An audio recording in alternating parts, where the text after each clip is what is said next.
yadda take wakana kenan a nan gidan galadanci kenan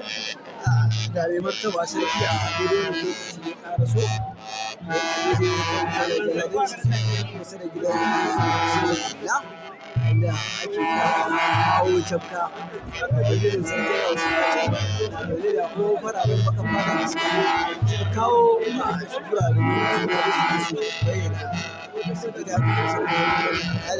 da ake yi ga sarkin kakaki can yana musawa wanda a yanzu za ku ga kakaki ne ake musawa wanda sarkin kakaki ake musawa da wannan lokaci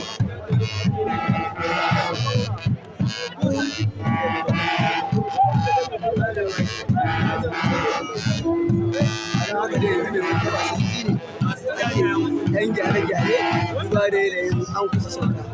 da tawaga ce dai take tsaye a daidai wannan guri daidai lokacin shehu lafiya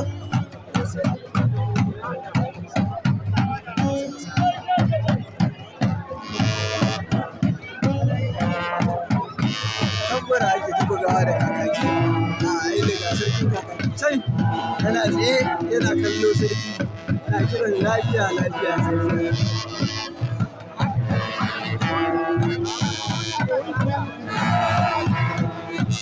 wanda ba sarki ko ya ji abin ado baya da kenan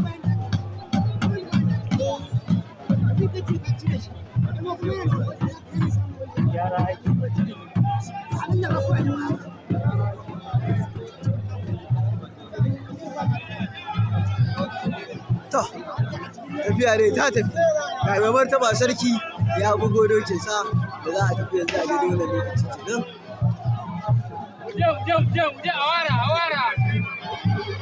to sauka salamu Allah ya ɗare Allah ya ji gan baba haka kenan ta mai martaba sarkin Kano Alhaji Aminu Ado Bayero